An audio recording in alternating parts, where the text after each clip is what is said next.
chat. I would be very grateful if you could keep an eye on the chat, and at the right point, please flag those issues or read out the questions as are posed in the chat. And equally, if in the YouTube channel there are any comments or questions, you are also welcome to bring them in. We will also have the third option of people being able to use the raised hand in order to come in. But this is not to be done, if I may suggest, in a way that is to the detriment of those who have asked questions in the chat window. Is that all right with you, Ashish? Yes, sir, absolutely. Thank you so much. Okay, well, please go ahead. Yes. Good afternoon, ladies and gentlemen. My name is Kashish Tomar, and I'm currently a research intern at the Institute of Chinese Studies, New Delhi. It is a pleasure to welcome you all for another engaging session of our weekly Wednesday seminar titled China in Multilateral Institutions, Objectives and Actions. China has been leveraging its participation in global governance frameworks to strategically pursue its interests on the international stage. China's recent endeavors in establishing new international institutions headquartered within its borders, such as Shanghai Cooperation Organization and the Asian Infrastructure Investment Bank, provides it with a safety net to pursue its core multilateral objectives in the Eurasian region. In this seminar, the speaker will address how these dual aspects will affect China's maneuvering in an increasingly fragmented multilateral global governance landscape. The speaker for today's session is Ambassador Asoke Mukerji, a distinguished fellow at the Vivekananda International.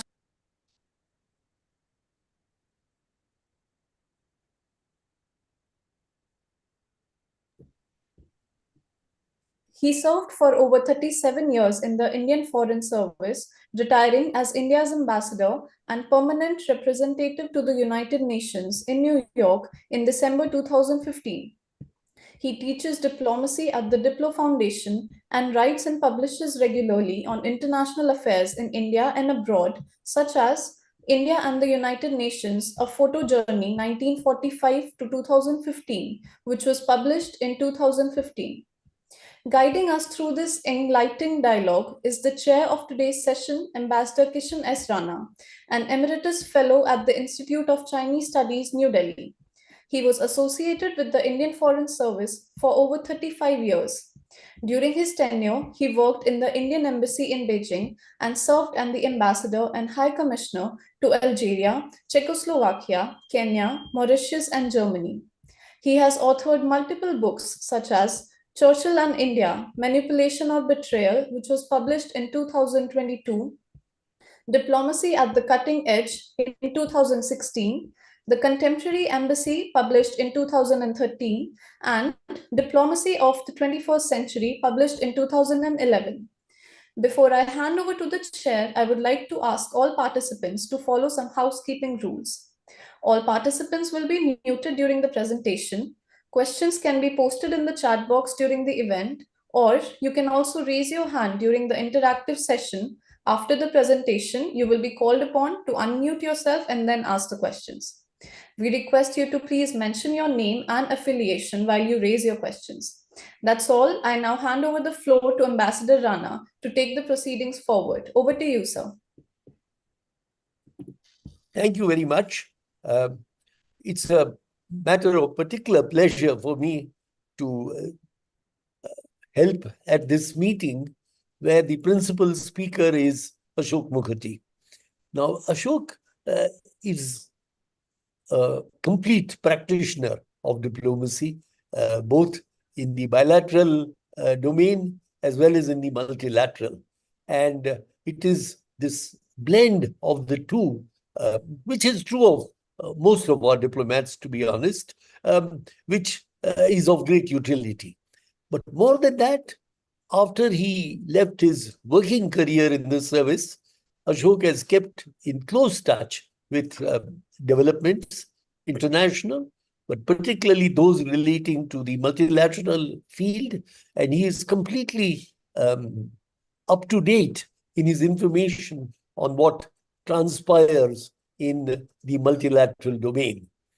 he is also has considerable expertise in the area of um, diplomacy, digital diplomacy, diplomacy in its internet-connected issues. And if anybody has a question in that area, I'm sure he'd be delighted to deal with that also. Before this session started, I sent to Ashok three small questions, and I requested him to blend them in to his presentation or respond to those questions at the end of his opening statement as convenient to him. So without any further ado, may I invite Ambassador Asoke Mukerji to please take the floor and to speak to us for about 30 minutes or so. Thank you very much. Ashok, the floor is yours. Thank you, Ambassador Rana, and I'd like to thank you and the Institute of Chinese Studies for inviting me to make a presentation today on this topic. I have prepared a few slides, so with your indulgence, I'll just start sharing my screen so that we can follow the slides and hear the narration that I will give with each slide.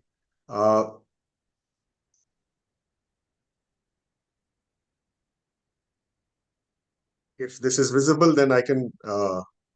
Not yet. Not yet? Okay. Not yet. Just 1 minute. Okay.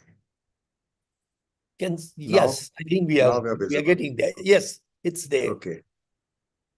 Okay. So what I propose to do is to address the topic of China and multilateral institutions, objectives, and actions. And to do this, I have prepared a set of slides.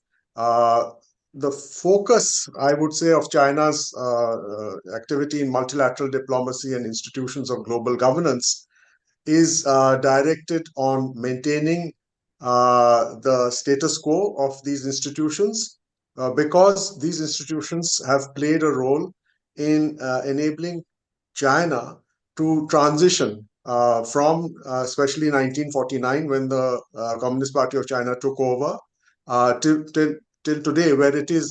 Today, it's the second largest economy in the world.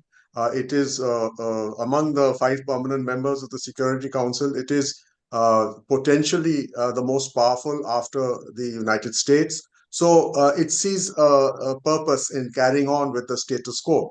And for this presentation, I have focused on 3 multilateral institutions because we have 30 minutes and I didn't want to go into all the others. But these are the 3 main ones for as far as China is concerned. The United Nations, which includes the Security Council and the General Assembly, the International Monetary Fund, and the World Trade Organization. The International Monetary Fund and World Trade Organization are important because of China's economic profile. Without an active multilateral engagement in these 2 organizations, China feels it will not get the kind of supportive external environment that it needs to transition from a centrally planned to a socialist market-oriented economy, as it often says.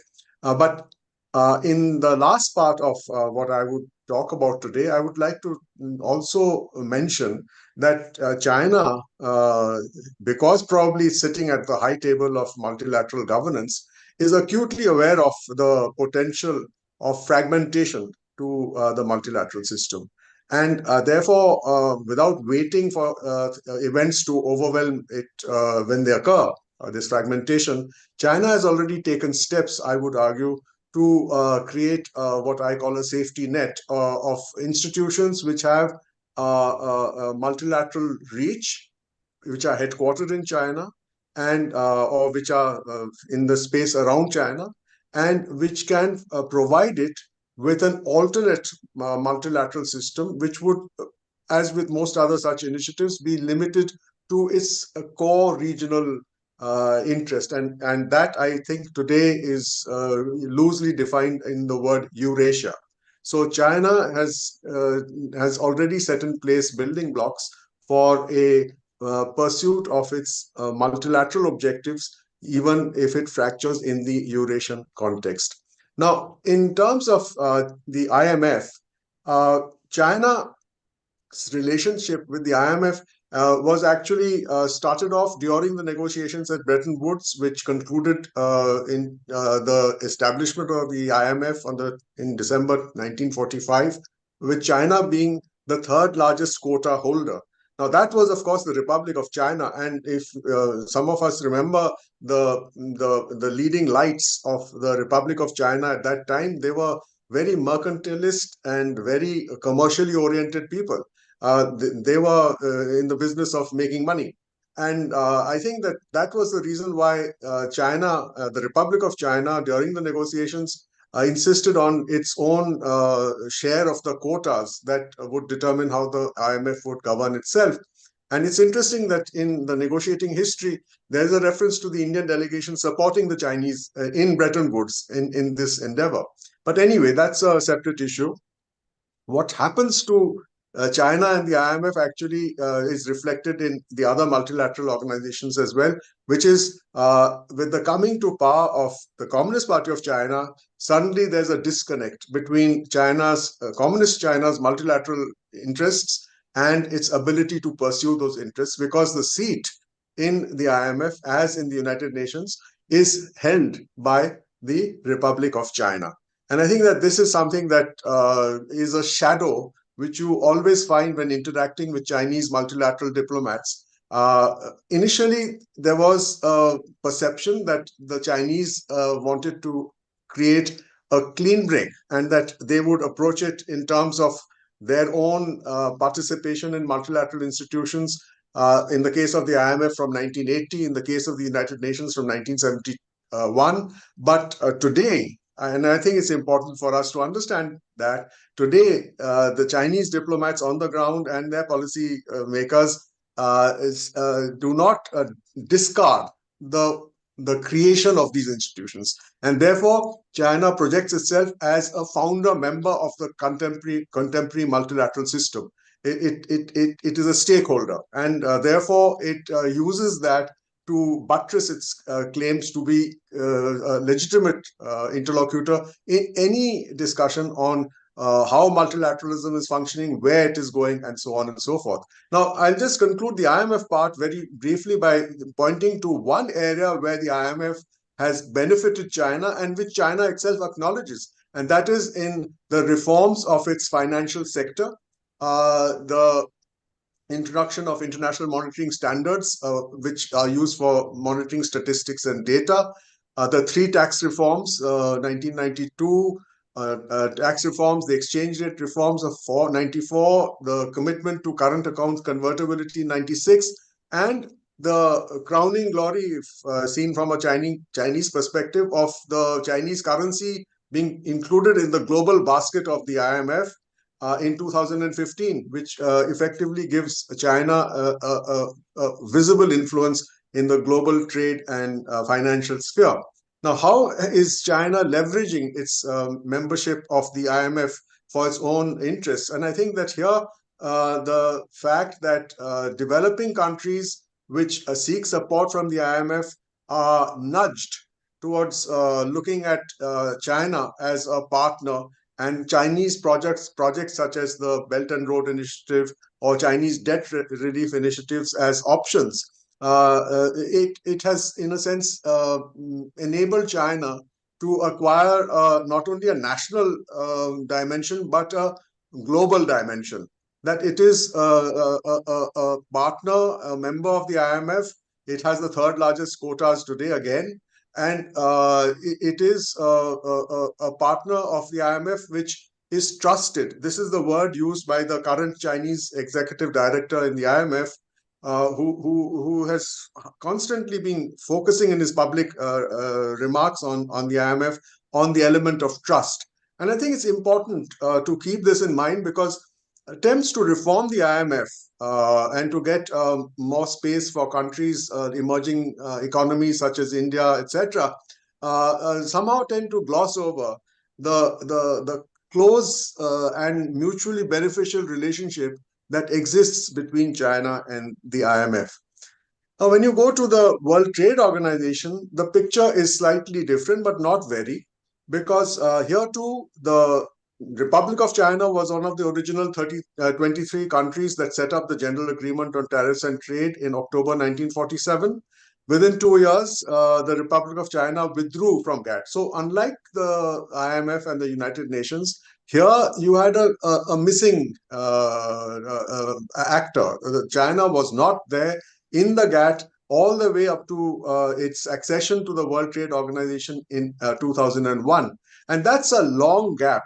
And what China, therefore, has to contend with in this multilateral area is the need to integrate its activities in the negotiations with the fact that it is a latecomer to the evolution of international trade, multilateral trade rules.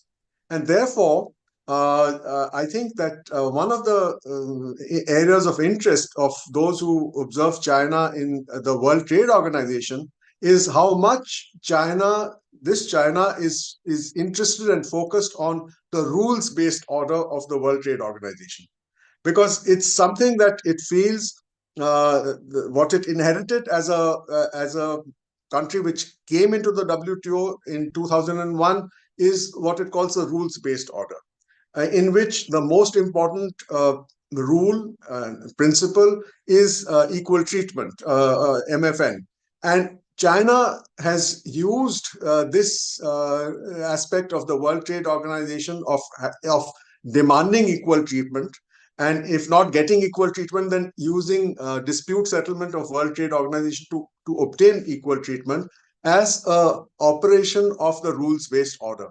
But China has done one more thing in using the WTO's rules, which it inherited in that sense, and that is that it's used the WTO's rules on regional trade agreements to bring in issues which otherwise have caused concern among other countries who are members of the World Trade Organization.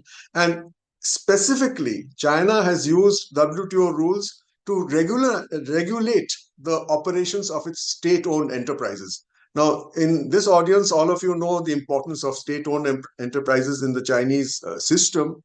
But in the WTO, the main upholder and the country which does the most to not bring scrutiny on to the policies that have created state-owned enterprises is China.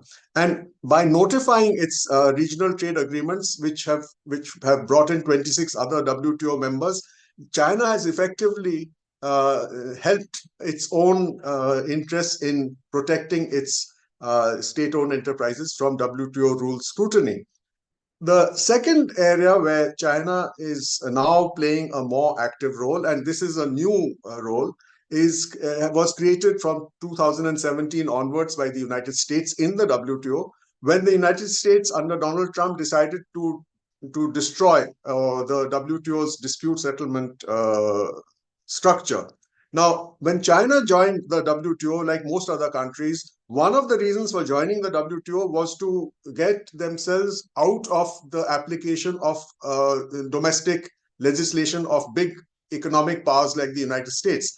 The United States Super 301 was and continues to be on their law books, is a very, very robust instrument which has been used by US diplomacy bilaterally for a long time in the last century, 20th century, and in this century. And the antidote to Super 301 of the United States was the World Trade Organization's dispute settlement understanding, the legal aspect of the WTO.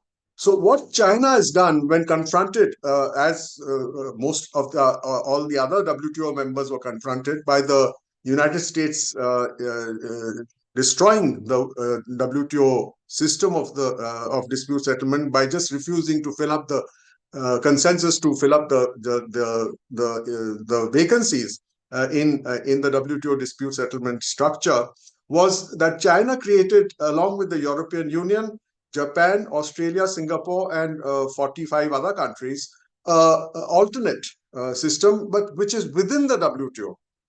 And that's the multi-party interim appeal arbitration arrangement, which has been operational since 2020. Now, what this does is that it is not a structure which has been created outside the WTO. It is a structure which is anchored very firmly in the WTO's dispute settlement agreement under Article 25, and the assurance that all these major trading countries, EU, Japan, Australia, Singapore, China, have given is that whatever decisions are taken by this body are regulated by the dispute settlement system when it is eventually restored, if the United States is is amenable to negotiation to restore this system. So that's the reason why they are active in this area. And the third area is in the emerging digital domain. Here, I think China has been part of both the initiatives in the World Trade Organization of setting digital and e-commerce rules. It's created a Friends of E-commerce for development, and it's also a member of the Joint Statement Initiative Group. And both these groups are focused on the new areas that are coming into international trade and economic activity.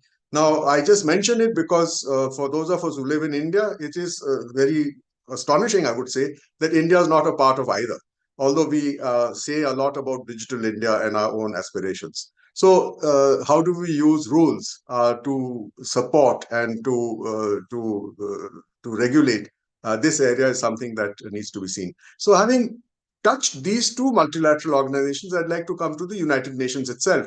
And here, most of you are aware of how China joined the UN. I will not go into that story, but effectively, the Chinese, the People's Republic has been a member of the UN since October 1971, when it took the seat which was occupied by the Republic of China.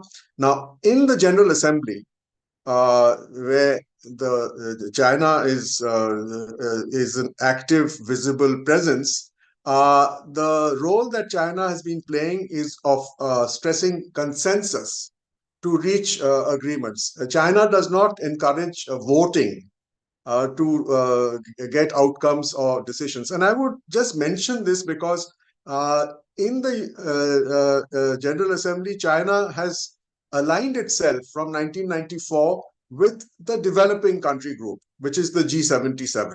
So today, since 1994, the group has been called the G77 plus China. So China is not part of the G77, but it is aligned with the G77. And it has done so because of two big objectives that it pursues through the United Nations General Assembly. One is of economic coherence in policy making and in policy objectives. And the other is environmental coherence. And both of them have converged since 2015 in Agenda 2030 on Sustainable Development. So since this Agenda 2030 on Sustainable Development was adopted unanimously, because 134 countries of the group of 77 wanted this document. So there was no question of anyone opposing it through voting, because the vote itself would have not succeeded. So everybody was very gracious and agreed that it would be a unanimous outcome. China leveraged this for its own purposes, as I'll just come to in the next few slides. But China is therefore very much a visible part of this commitment of the multilateral system through the General Assembly of Agenda 2030 on Sustainable Development. And hand in hand with that is a commitment to environmental action, environmental protection, which is part of Agenda 2030, as well as part of the outcomes which have taken place in the UN system through the United Nations Framework Convention on Climate Change, the Paris Agreement, so on and so forth. So on both these issues, China has played an active role. It has reached out, networked with developing countries, including with India. We have been an ally of each other in these negotiations in the General Assembly as a group, the basic group, Brazil, China, South Africa, India. We have common positions and so on. But in the exclusive group of the United Nations, the Security Council, China is consciously, it separates itself and its multilateral diplomacy from interacting with the other members of the UN General Assembly who every 2 years are elected turn by turn to those 10 elected seats of the Security Council. So therefore, the reason for this exclusiveness of China in the Security Council is linked with its own inherited profile, which it talks about all the time, which is that it was the first victim of aggression in the Second World War. And therefore, it was the first country to sign the UN Charter on the 26th of June, 1945. But then after that, it then weaves into this profile of China in the multilateral sort of dimension of the Security Council as a nuclear weapon state.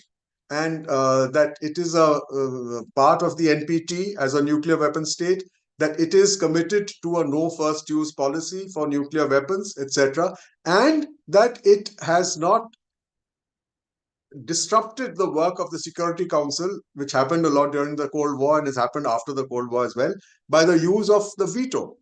In fact, it's noticed by most people that China has used its veto only 20 times since 1972. Republic of China never used the veto.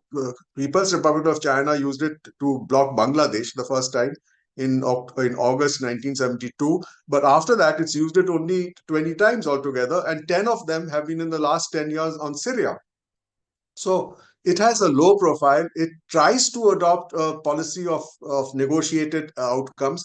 But I would argue that this actually has allowed the more assertive members of the Security Council, the three of them who belong to the NATO alliance, United States, UK, and France, to assert themselves even on issues on which China should have legitimately taken a position. And these are issues related to Asia. So if you take away the North Korean issue and probably the Myanmar issue, there's not a single other issue on the UN Security Council agenda on which China has asserted itself and by default has allowed the NATO countries to take the front seat, to the detriment, I would argue, of the Asian region. How does China achieve its objectives in the United Nations? This is something that is asked very often. There are two big areas. One is the money area and the other is the people area. Now, in the money area, China has actually brought its contributions steadily upwards. It's today the second largest contributor to the United Nations general budget. It contributes $367 million, 13% of the UN budget. The American contribution is 22%.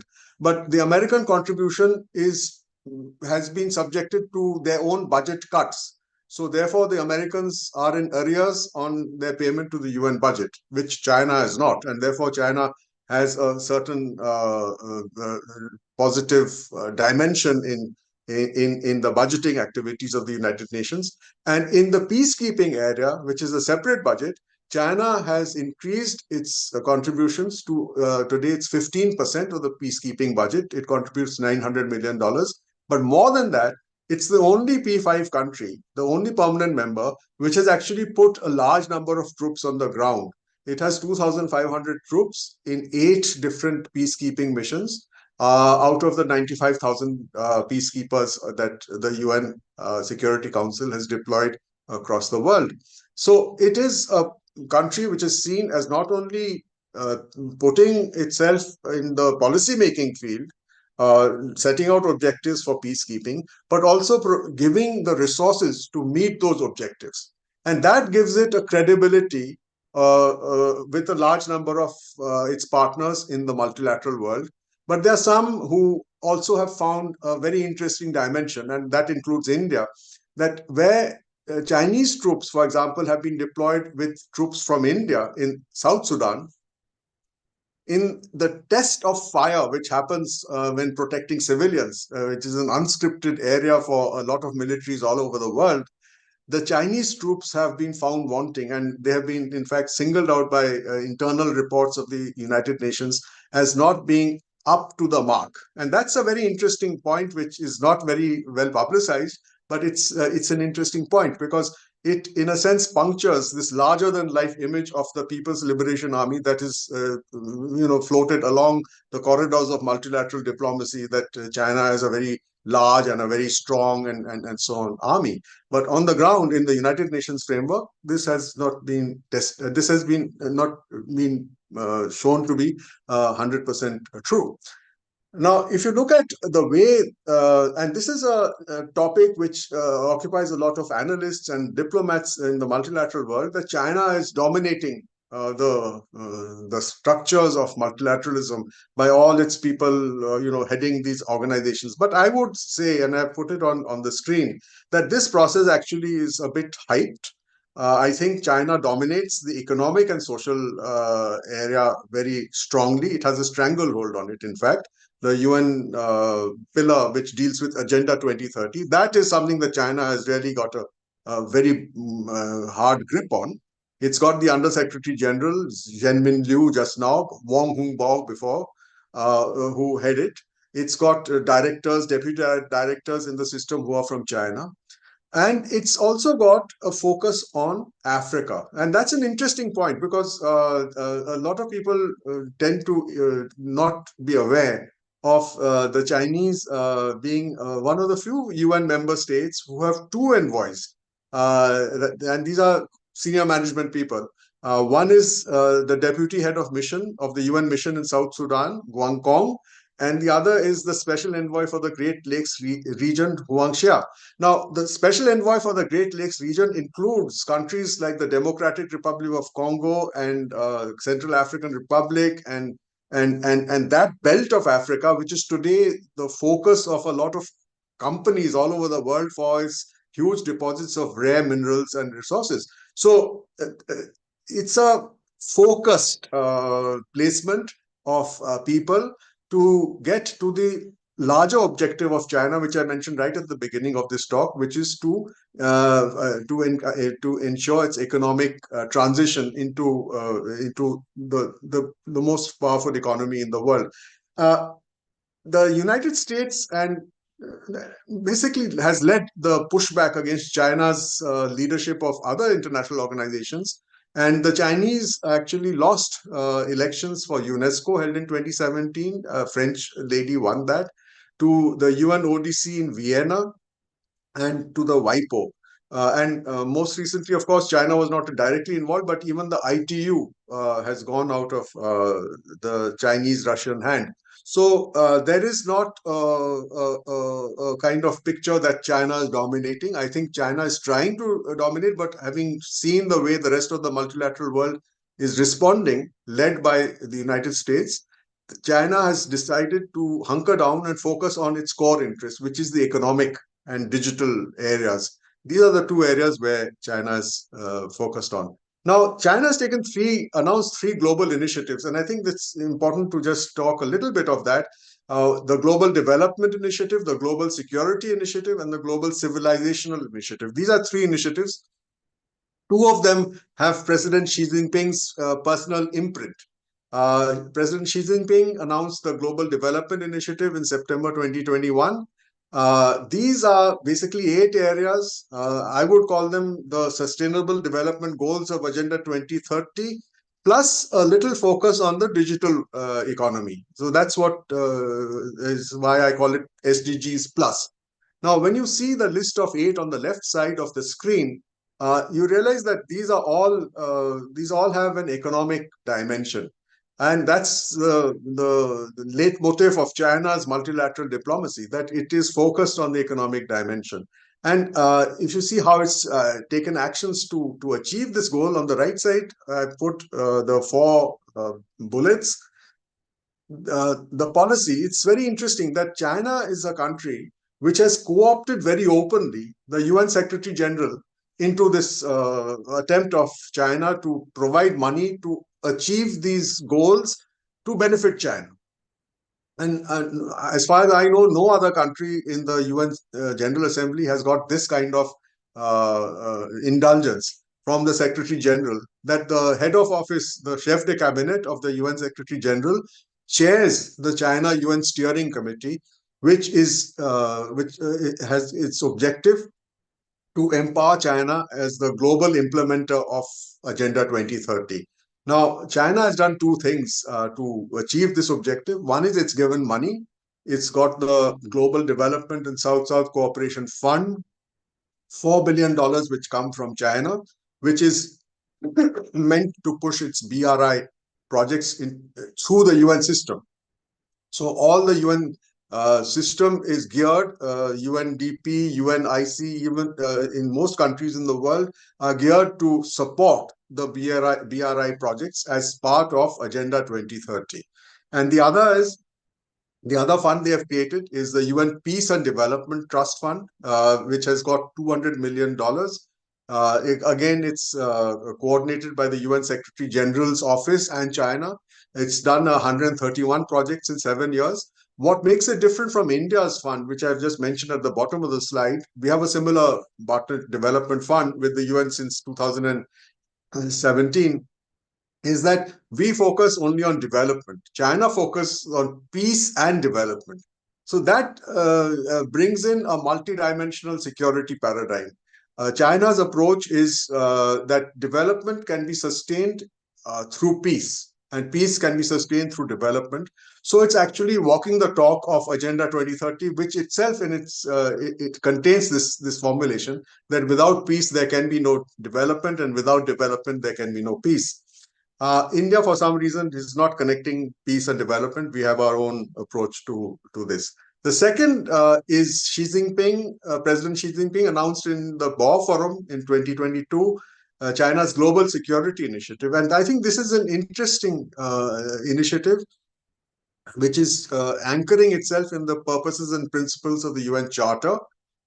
It seeks to project resolution of differences through dialogue, consultation, and it brings in security in both traditional and non-traditional domains. Now, these are the three things that are important in those 6 areas, but on the ground, what China has done is it's leveraged the UN in quote-unquote global security affairs to pursue its own objectives, and I've talked already about Africa and how it's done that.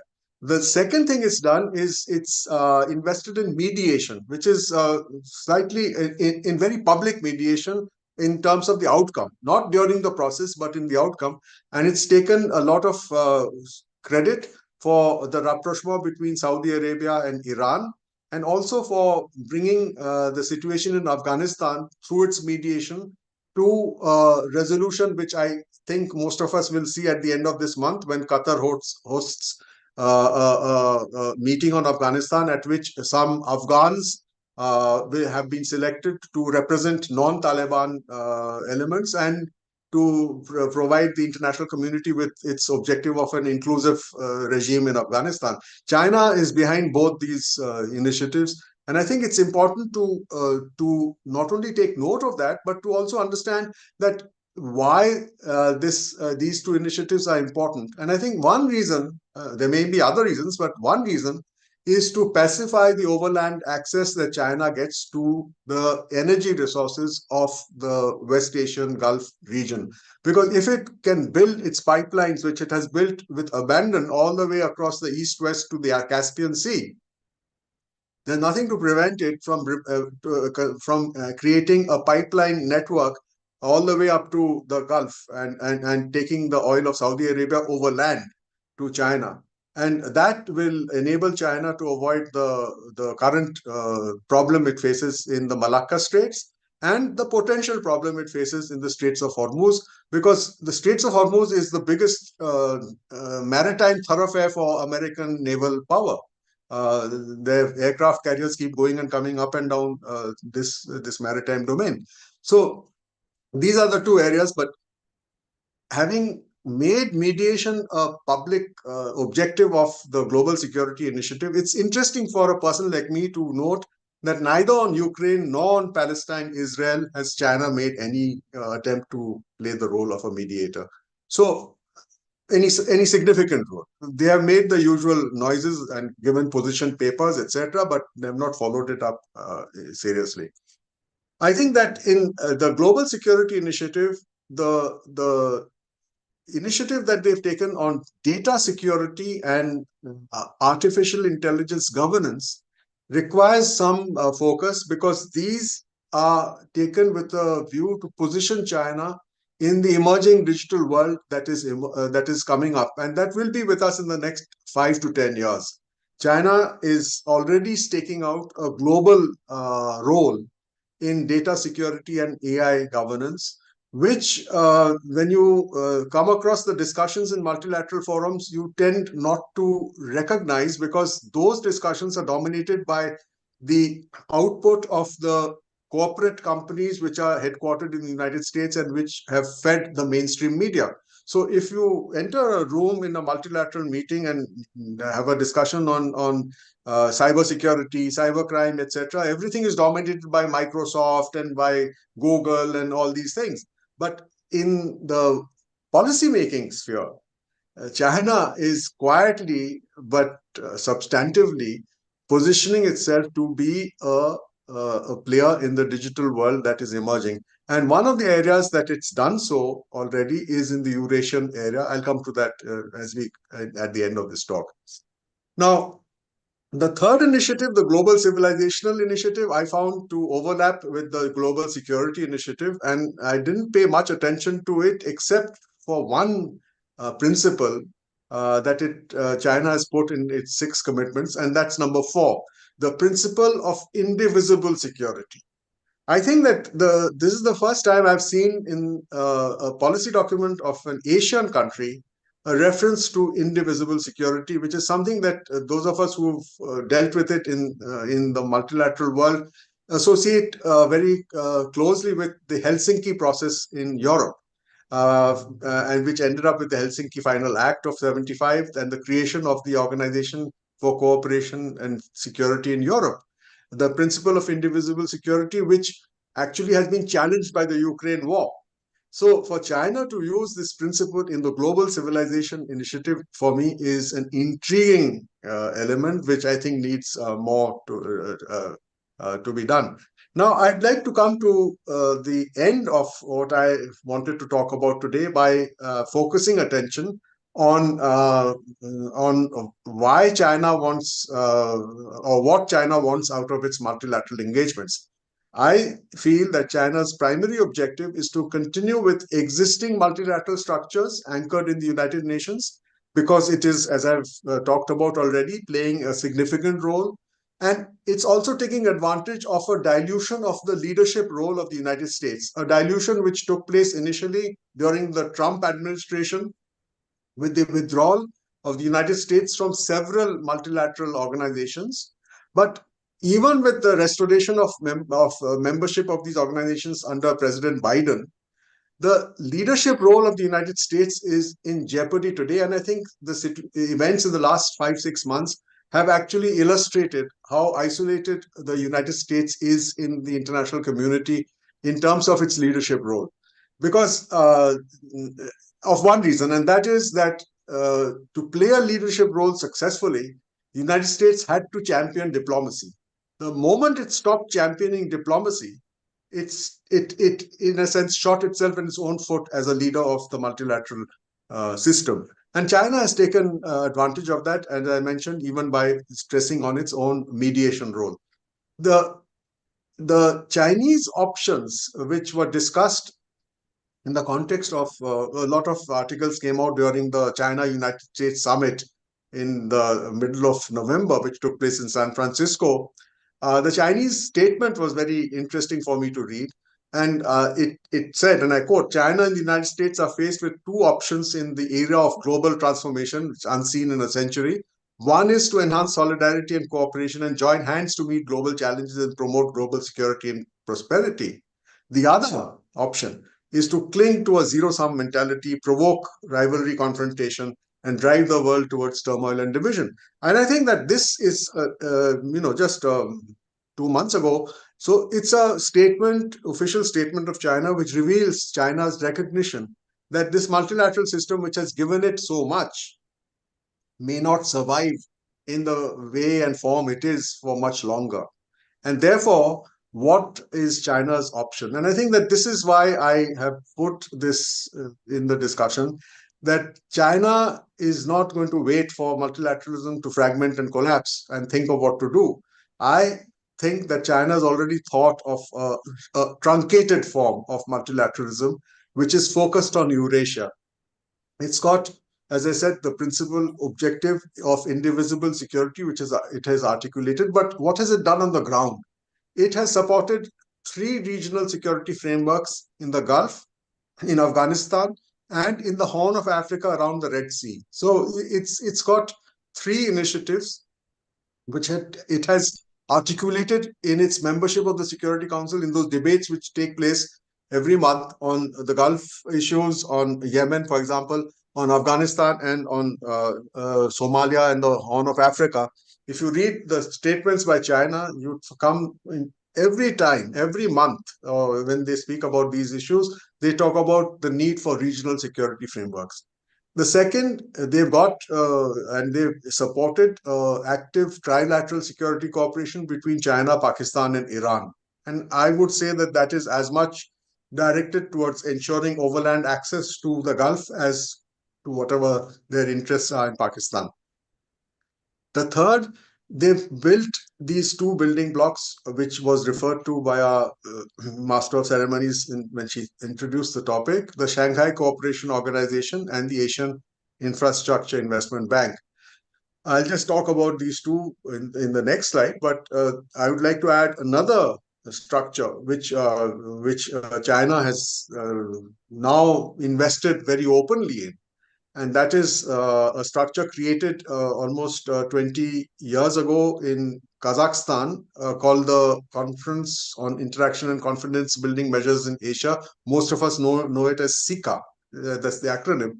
It was created to replicate the OSCE in Europe.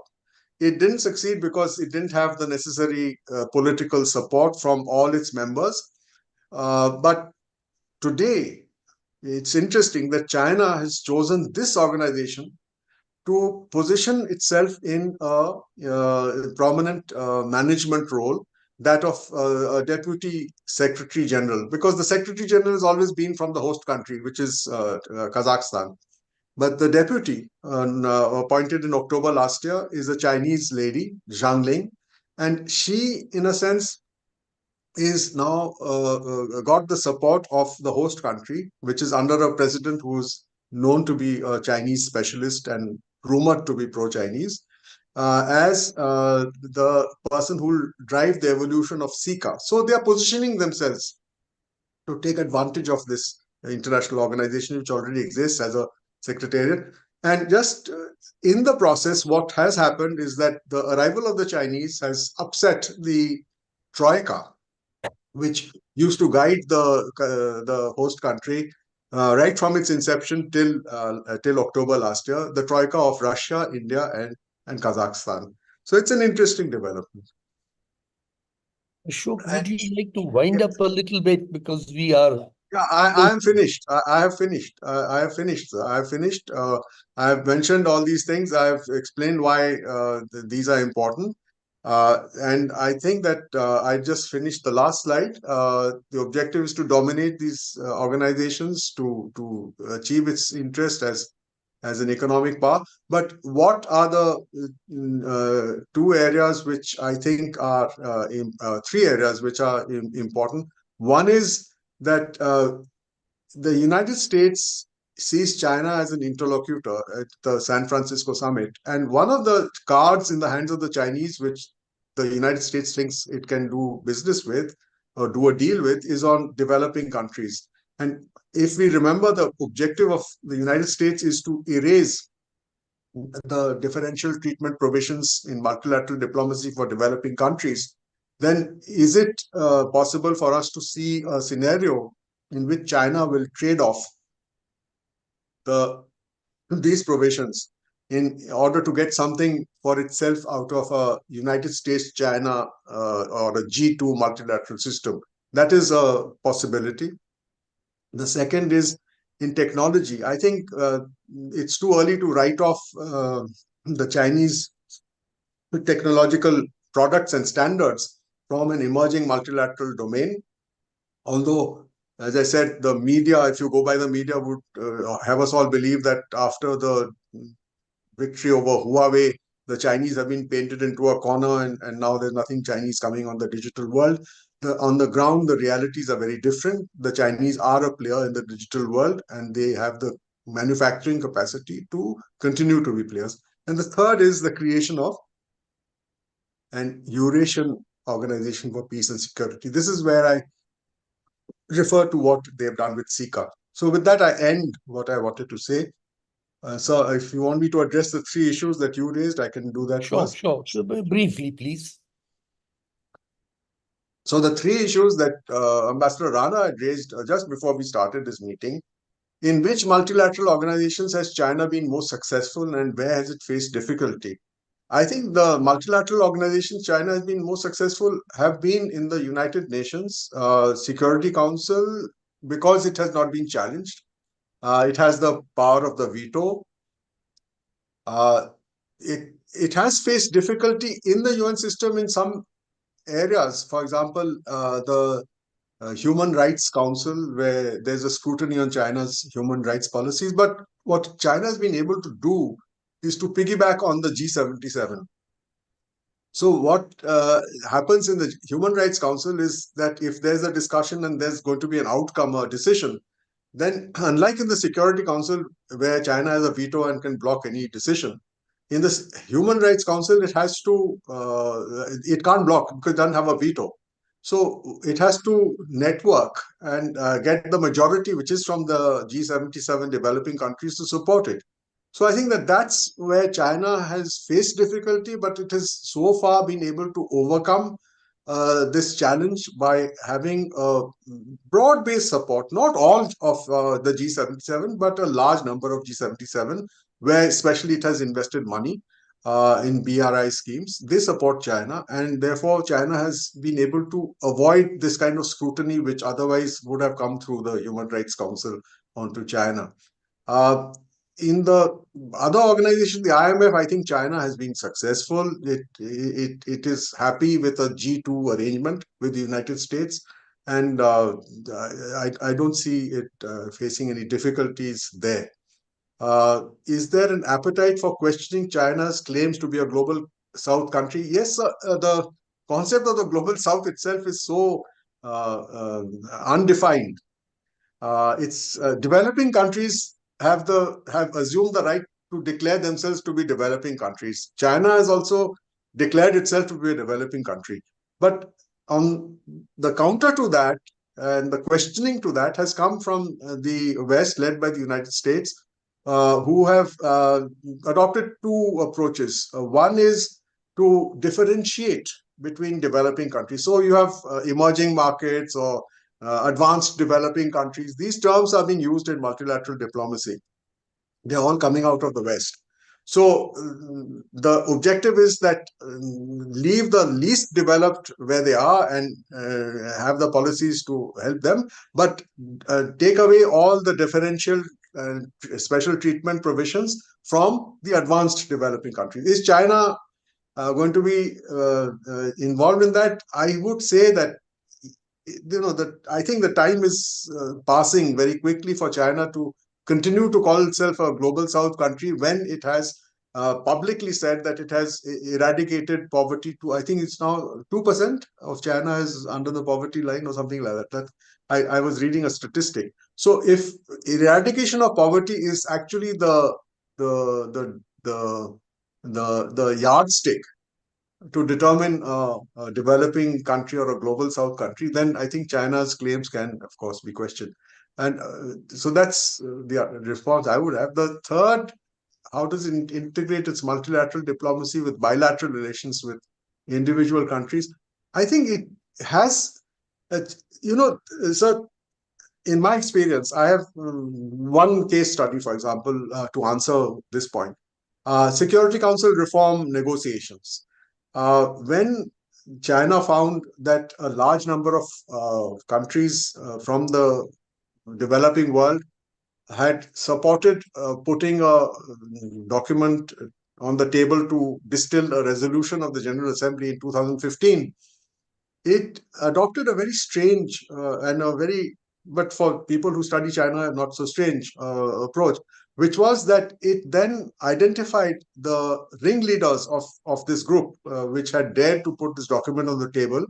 And in the case of at least two of them, it invested in changing the governments of those two countries. And these were two island states. And, so it uses its multilateral and bilateral, but in a way which is a very Chinese way, I would say.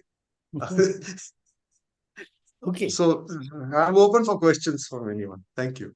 Thank you very much. I think you've given a very comprehensive, very detailed and interlinked kind of analysis. I have no further questions to pose to you. Let's go to the chat window. There are questions. Mr. Rajkumar has put, if I'm not mistaken, 4 questions. Maybe we can take up 2 of those now, and maybe 2 a little later when we've heard, taken up the questions posed by others. So would the chair of the master of ceremonies please take over and pose to Ashok the first 2 questions from Rajkumar. Thank you. Surely. Ambassador Ashok, the first question that is posed by Mr. Rajkumar is, when India becomes a number 3 economy, should India develop a NAM bank on the lines of World Bank, AIIB, and ADB to become a more influential economic power in long to longer term? I think that the basis for this question is not sustainable in my view, because India's becoming the 3rd largest global economy has nothing to do with the non-aligned movement, which is what I assume is referred to by the NAM bank. It has everything to do with India's own growth and economic profile. And whether India, if the question is whether India can have an international bank on the lines of the AIIB, I think the answer to that has already been given by India's own position on the AIIB. India is the 2nd largest stakeholder in the AIIB. So India is actually part of the alternate to the World Bank and to the ADB.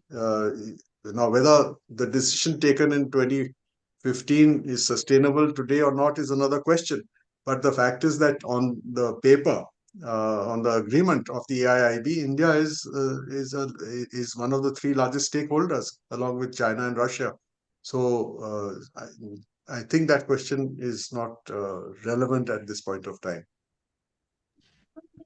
Sir, another question posed by Mr. Rajkumar is India's strategy of signing bilateral FTAs with major economic countries pre and after COVID working in India's favor, in contrary to India not signing RCEP and CPTPP? The reason why these bilateral FTAs were all withdrawn and now have been replaced by a model free trade agreement that we are negotiating with different countries is linked with our own assessment of how much benefit did India gain from the bilateral free trade agreements that we signed. And I think it's published in economic journals that the benefits that we got from those older bilaterals were not commensurate with the benefits that we thought we would get from them. So there was a complete restructuring of our approach.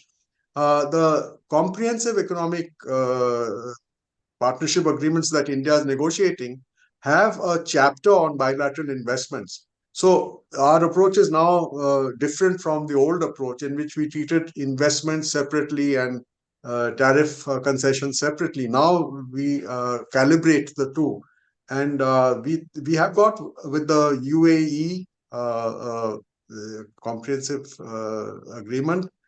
We are negotiating with the European Union, but I think that the strategy of using these agreements is as much dominated by our interest in attracting investments and as in getting our products into the markets of these partner countries.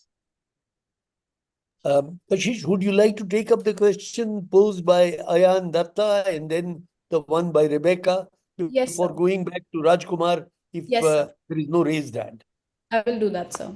So, Mr. Ayan Datta from University of Hyderabad poses a question asking, could the concept of indivisible security mean combination of internal and external security, that is, China trying to secure itself from US influence into its internal society by changing global rules?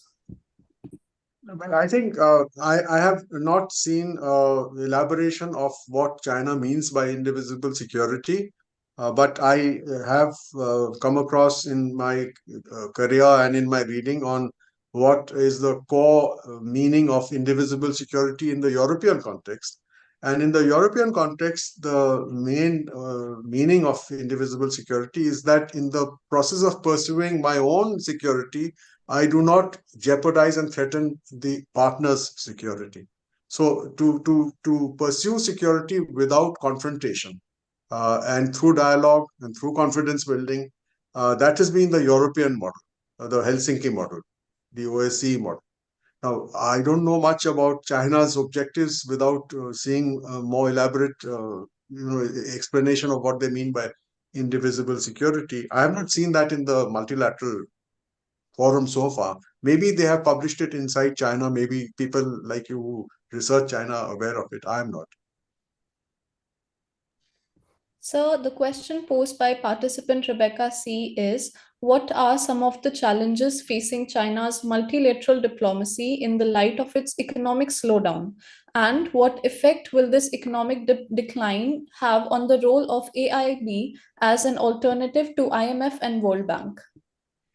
I think that the first test of this economic situation in China on its multilateral diplomacy will really come, like it came in the case of the United States, will come when China is unable to meet its commitments, its financial commitments to financing the budget of the United Nations or to financing the budget of the peacekeeping operations or to financing some of the multilateral projects that it's a partner with. So far, I have not seen any slowdown in Chinese financing of the UN budget or of the UN peacekeeping budget. They are paying on time. So probably it's a priority that they have made for themselves, that they will save face by maintaining their international profile, multilateral profile, while taking other steps to deal with their economic issues in a domestic context. Ashok, one could add to that the question of where BRI is headed, because clearly there are a fair number of countries, at least 8, 10, maybe more, which have problems with making repayments of their Chinese loans. And is this not going to become a problem?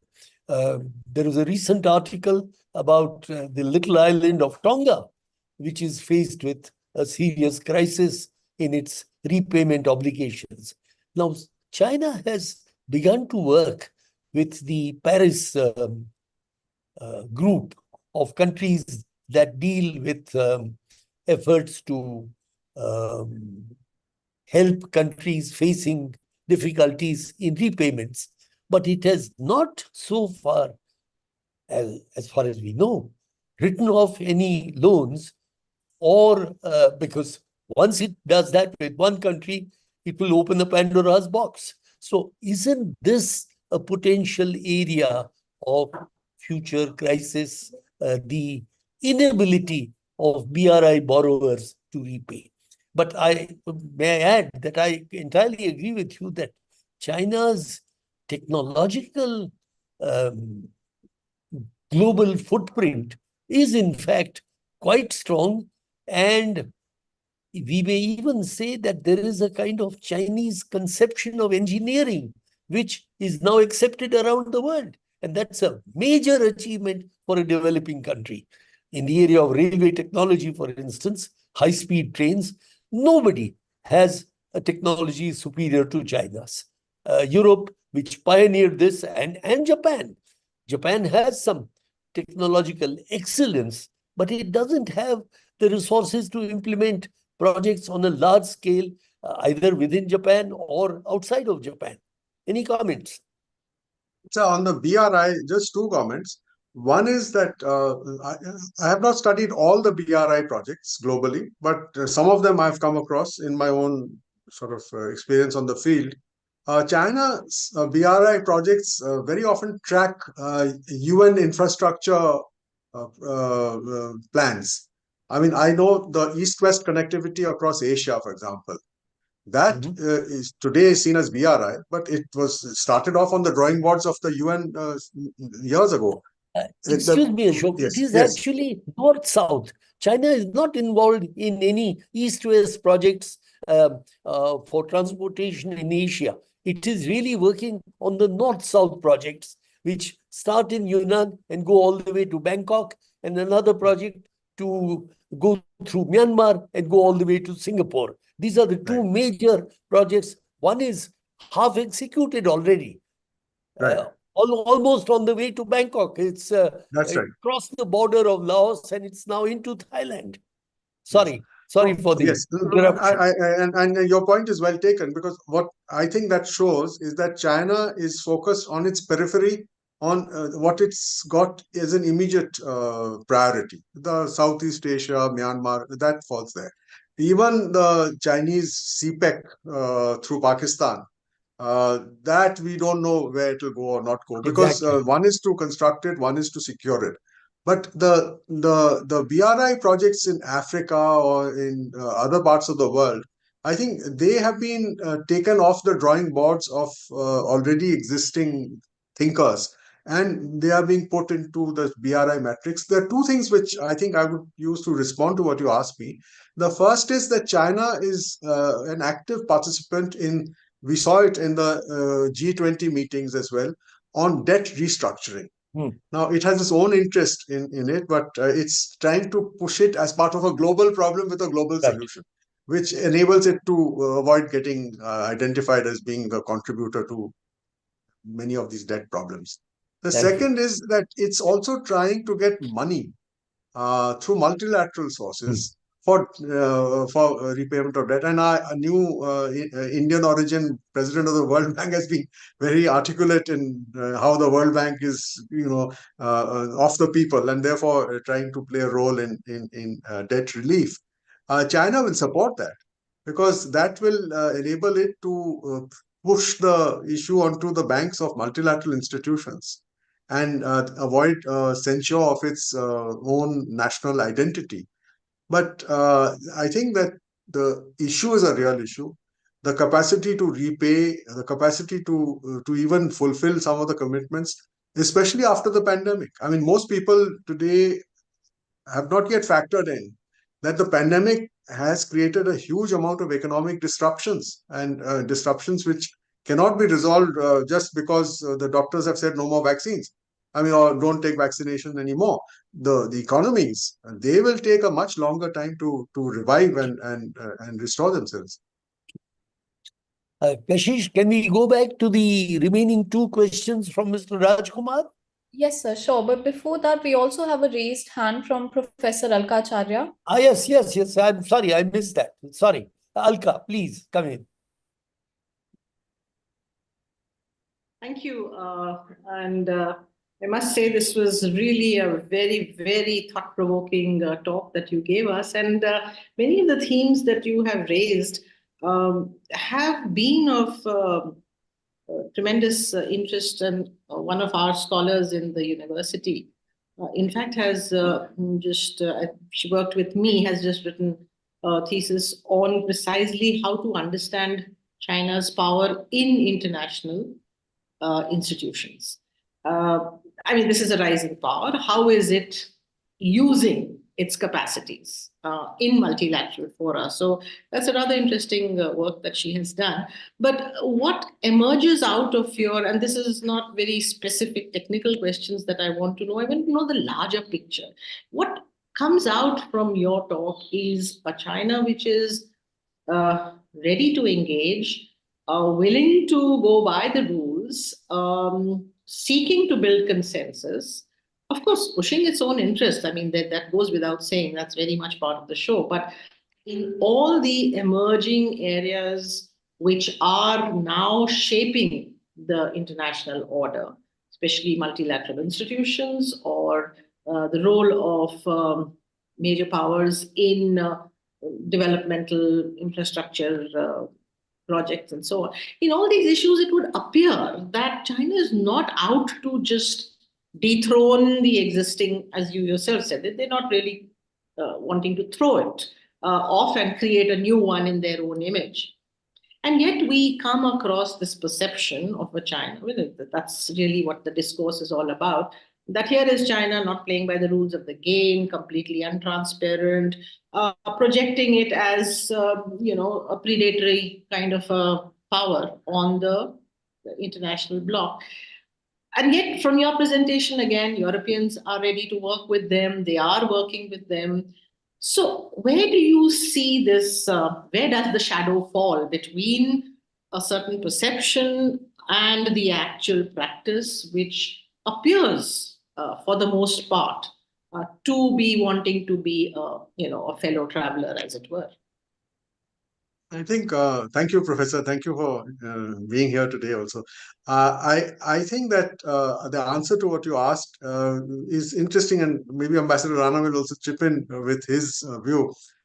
You see, China's obsession is with its economic profile, diplomacy, and so on. It's using multilateralism to achieve this. But at a certain point, the economic has to also take into account the political. And that's what I tried to imply when I talked about the Security Council, that China has not actually behaved as the only person from Asia to be on the council. What has that country done for Asia? That's the question. I mean, it's today we are focused on West Asia, but there are other crises from Asia on the Security Council agenda, and China has done nothing, frankly, to take the lead, to table a resolution, to suggest a way, even mediation, nothing. So, does it deserve to be there as the voice of Asia, or should there be more voices from Asia? So, I think this is the dilemma or the point that China itself will have to confront, because as the other countries either fracture multilateralism or create their own regional groupings, then as part of the leadership of a grouping or of a multilateral body, you have to add the political dimension to it. And will that be acceptable, or will that be done in such a way that it will be sustainable? I don't know. The Chinese footprint is very weak on that. We don't know where the Chinese, even South Sudan, which was all said and done a baby economically of China and India. We were the two investors in South Sudan's oil fields. No one else was there. And yet we allowed this to just disintegrate, and look at the chaos in South Sudan today. These are case studies. I think that, between people who apply the big theories of international relations, etc., they have their point. But I think on the ground, I think we need to see, where this money leads to. Does money equal to power always, or is there a limitation of money and power? No, thank you. I would add, sorry, Alka, carry on. No, I just said thank you. I think that's a very valid point. The need for more empirical studies. I think more information on the ground has to supplement whatever these theories are all about. Thank you. In fact, just to supplement what Asoke said, it would appear that, in fact, for all its posturing and all its grand statements, these three great global initiatives of President Xi Jinping, the reality is that China is pretty conservative when it comes to taking any actual initiatives. The one singular exception has been the deal it has tried to work out with Saudi Arabia and Iran, and that is certainly a significant action. But in West Asia, for example, China has been very cool and quite conservative in its actions. And as Asoke said very rightly, it has done very little indeed in relation to Asian issues. Ravi has a raised hand. Sorry for having overlooked that for a little while we were dealing with Alka's question. Ravi, you have the floor. Thank you, Ambassador Mukherjee, for a very clear and cogent presentation. Most interesting. My question is to do with what you mentioned about China's still extremely strong role, as you put it, in the international market, in the area of digital, high technology, and also artificial intelligence. Despite the very strong mobilization by the US and its allies in terms of saying that Chinese technology is not trustworthy and will create problems in terms of data security, etc., etc. So could you highlight what are the factors? You mentioned one of them, China's manufacturing capacity, but which are the other factors which you believe underlie this very strong projection that you make about China's place in the coming technological and digital market in the future? Thank you, and nice to see you again. I think that one area where in the geopolitical map of the world, if you look at it in terms of the digital domain, the current focus on the primacy of the United States, its corporations, etc., depends almost exclusively on the fact that the infrastructure is a submarine infrastructure, is a maritime infrastructure. These fiber optic cables are along the floors of the oceans. There are very few cables which are on land. What China has done, and through its Digital Silk Road project, if you look at it, is it's created an infrastructure on the Eurasian landmass. Many of them aligned with the BRI projects that it is involved with, which are offering an alternate to the maritime. And for countries which have both maritime and landmass existence or identities, I think those countries need to be aware of it.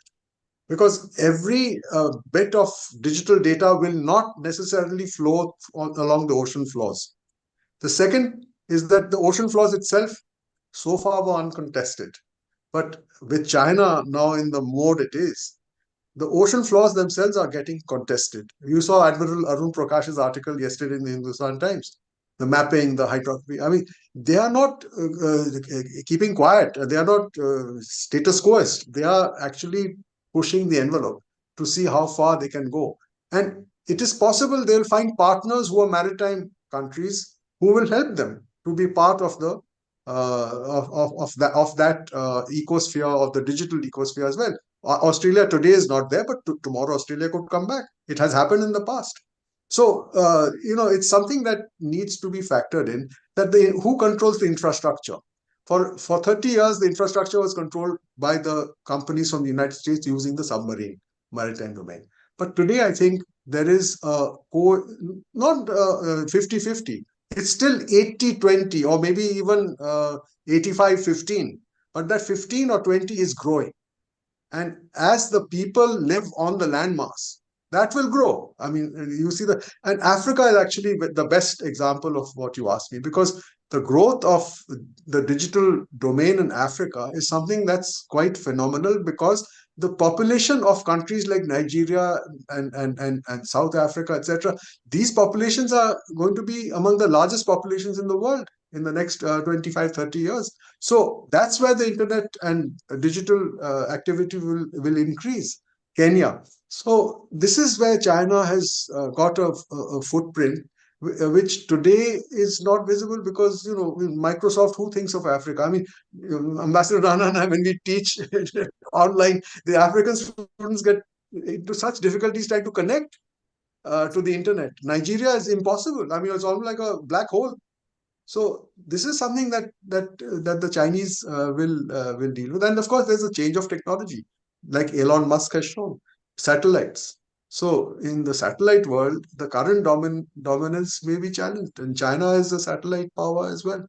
So I think that technology is one, alignments, geopolitical or geographic alignments are another. And of course, the third is manufacturing, where Huawei was drummed out of the world's stages, but came back with a chip which today is confused the Americans completely. Thank you. I think Ashok, you summed it up very well. This, in fact, provides a capstone to today's discussion. I agree with you entirely. It's the manufacturing sector which is the most important. When it comes to on-land digital cables, the cost element is a huge factor that has to be taken into account. And the cost on land is horrendous compared with undersea cables. So actually, the percentage of data, of global digital data that flows around the world is still something like 98%, 97% is undersea, and on land is very little. And, we don't these days talk very much about it, but CPEC, the whole project of creating a link, it gives China a certain psychological comfort that it has reached the warm waters of the Arabian Sea through a direct link. But other than that, it is of very little utility. In fact, I've not come across a single figure anywhere of the actual usage of the transport digital links established between China with Pakistan and then going on to global trade. I think the costs are absolutely horrendous. And that's part of the dilemma that Pakistan faces, I think, today, if I'm not mistaken, that the election takes place, or is it tomorrow? But this has become a huge millstone around Pakistan's neck, this whole CPEC project and its massive debt of some $45–50 billion, which it really has almost no capacity to repay. And that's going to be a big, big question. But anyway, we could go on endlessly. I think we are really out of time. I'm sure we will be reminded at some point by Kashish. Kashish, can I leave it to you now to please wind up the proceedings? And thank you once again, Ashok, and many thanks to all those who have put questions to him. You see that in my good friend Ashok, there is one more China wala, even if he's officially doesn't wear that hat, but we need, and I've discussed this with Alka and others time and again, we need to widen the footprint of the ICS, and Ashok has helped us to do this today. Thank you very much, Ashok. Thank you very much, Alka, Kashish, and everybody else who has been of help, Akshat, in organizing today's event. Thank you very much. Thank you, sir. So now I seek your permission to formally bring an end to today's session. Please. Thank you, sir. So with this, we would wrap up the session, and we thank Ambassador Asoke Mukerji and Ambassador Kishan Rana for giving us their precious time and gracing the seminar with their valuable insights. The video of today's discussion will be available on the ICS YouTube platform. We would like to welcome everyone for our next Wednesday seminar titled Taiwan Presidential and Legislative UN Elections, Outcomes and Challenges Ahead. Information related to the same will be available on the ICS website, or you could